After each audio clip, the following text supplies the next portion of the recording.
Olá a todos, sejam muito bem-vindos a mais um Mente Saudável. No último vídeo a gente falou algumas considerações sobre depressão, o vídeo teve uma visualização muito legal e eu gostaria de continuar nesse tema, hoje falando de 5 atitudes que você pode ter diante do seu próprio quadro depressivo ou do quadro depressivo de alguma pessoa próxima a você, que vão melhorar muito o acolhimento dessa pessoa, vão aliviar muito o sofrimento de quem está com depressão. A gente nunca deve deixar de lembrar que depressão hoje é uma das principais doenças da humanidade, né? Uma das principais causas de afastamento do trabalho, das principais causas de incapacidade aí é a depressão. E talvez seja a doença mais recheada de preconceitos aí, de mentiras ou verdades distorcidas a respeito, né? Então vamos falar alguma delas hoje. Espero que vocês gostem. Esse critério de 5 coisas aí parece funcionar bem. Então vamos lá. A primeira coisa que a gente tem que ter consciência diante de um quadro depressivo é vencer o preconceito. Depressão é uma disfunção química, uma disfunção do organismo. Não é fraqueza de caráter, não é falta de fé, não é nada disso. Depressão é uma disfunção.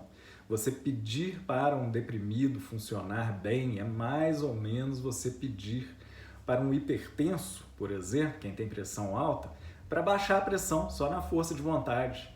Ou quem tem diabetes, controlar a glicemia só na força de vontade. Isso não vai ocorrer.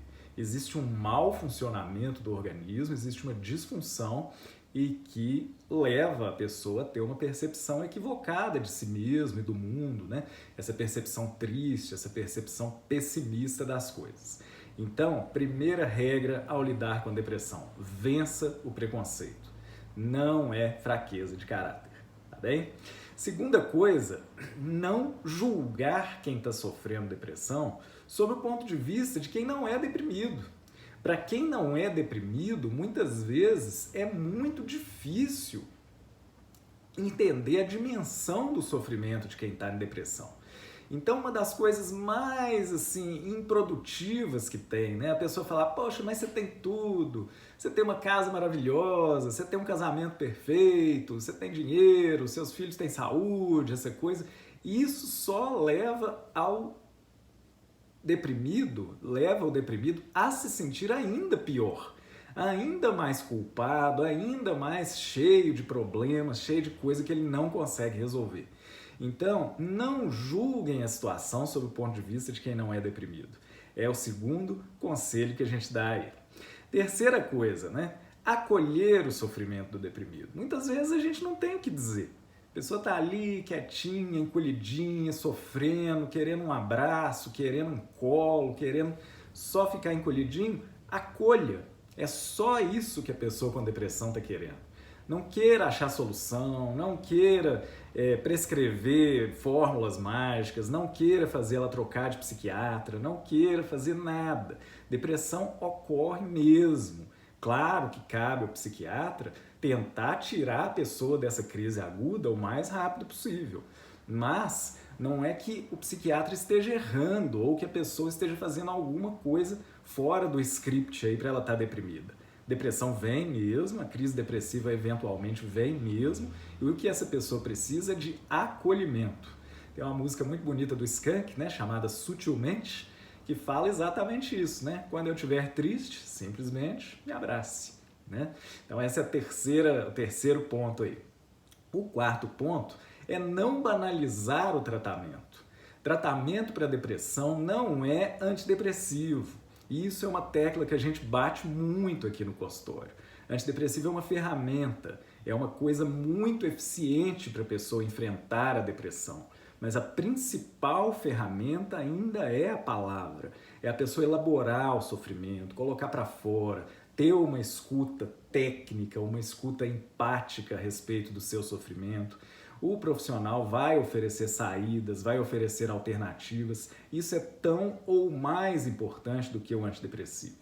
Uma das causas, né, maiores da depressão está tão disseminada, tão cronificada, é justamente o uso de antidepressivos de maneira absolutamente sem critério.